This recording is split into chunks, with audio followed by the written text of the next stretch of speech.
La columna de esta semana se titula La verdadera emergencia. La política es una caja de sorpresas. Un gobierno que llegó al poder inventando una emergencia se ve enfrentado de inmediato, apenas instalado en la moneda, a una emergencia de verdad. Claro que el culpable de esta emergencia no es ninguno de sus enemigos habituales, ni Boric, ni los comunistas, ni la Agenda 2030, ni el lobby gay, ni esa tríada de ismos que Kass denuncia como el triángulo del mal posmoderno: feminismo, indigenismo y ambientalismo. No, los responsables de la verdadera emergencia son Trump, Netanyahu y una guerra que el propio presidente Kass había aplaudido con entusiasmo. Partamos por la emergencia ficticia. En su primera semana de gobierno, la nueva administración dibujó un país en el suelo. Para ello recurrió a una puesta en escena. En su tercer día en la moneda, el presidente Kast partió a Penco, un lugar asolado por los incendios forestales. Allí lanzó un plan de reconstrucción nacional con más de 40 medidas que incluyen rebajas de impuestos, agilización de permisos y combate al delito. El gobierno usó la escenografía de las viviendas incendiadas para prometer una reconstrucción física, económica, institucional, fiscal y de la seguridad pública. Nada de ello se condice con la realidad de un país que necesita muchos ajustes y mejoras, sin duda, pero no requiere ser reconstruido. Es que este combo emergencia más reconstrucción sirve para aplicar la receta que Steve Bannon, el ideólogo de la ultraderecha estadounidense, bautizó como inundar la zona. El término original de Bannon es más explícito: inundar la zona con mierda.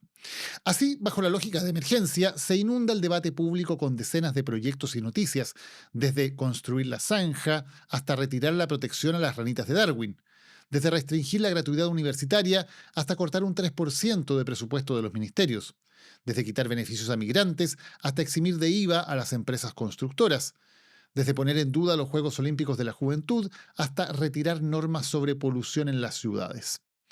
Algunas medidas se revierten. Se salvaron las ranitas, se salvaron los juegos. Otras avanzan.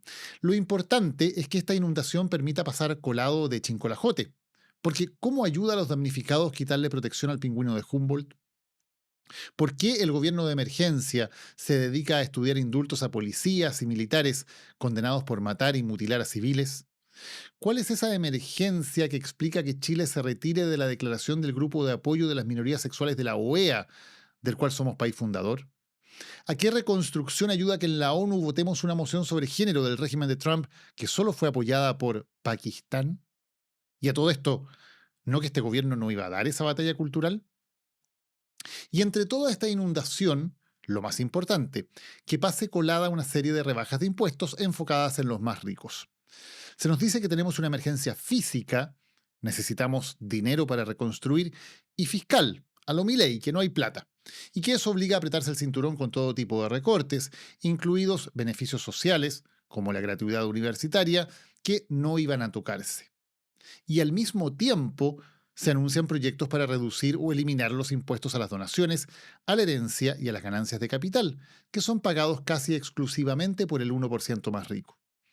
Además, se plantea una batería de medidas en favor de los dueños de las grandes empresas: rebaja el impuesto corporativo, un subsidio al empleo, que baja todavía más ese tributo, y la reintegración del sistema tributario, un tecnicismo que en palabras simples significa que los dueños de empresas puedan pagar 0 pesos en impuestos personales. Todo esto es menos plata para el fisco. Solo la baja del impuesto corporativo cuesta unos 1.800 millones de dólares, la reintegración son otros 800 millones, y no, esa plata no se devuelve con mayor crecimiento, como estableció la Comisión Marfan y han recordado economistas como Ignacio Briones.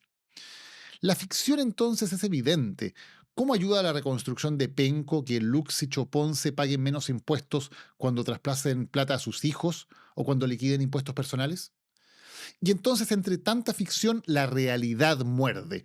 Estados Unidos e Israel bombardean Irán, ataques que fueron respaldados por el entonces presidente electo.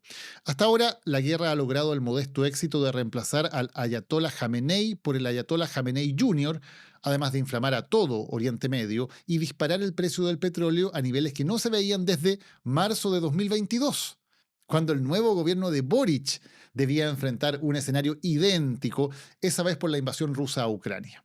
Esta emergencia sí es real, y el dilema También, en 2022, el ministro Marcel aguantó el mecanismo de estabilización de los precios de combustibles, el MEPCO, por 4 meses, a un costo fiscal de 2.500 millones de dólares para contener el alza al público.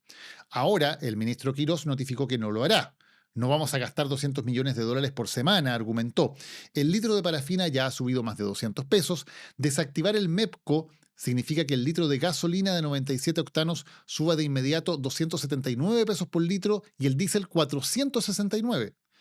Políticamente, una alza como esa es una bomba. Entendiendo que difícilmente estarán los votos en el Congreso, en Hacienda buscan fórmulas para actuar por decreto. Gestionar políticamente un gasolinazo como ese ya es difícil, y se vuelve casi imposible si simultáneamente el gobierno sigue empujando su agenda tributaria. ¿Cómo va a explicar Quirós que no hay plata para contener el aumento de las bencinas, pero sí la hay para bajarle los impuestos al 1% más rico? Parece obvio que si quiere que la clase media pague de su bolsillo el shock de precios del petróleo, el nuevo gobierno debería partir por olvidarse de esos regalos tributarios a los grupos más privilegiados. Esos son los dilemas de la realidad.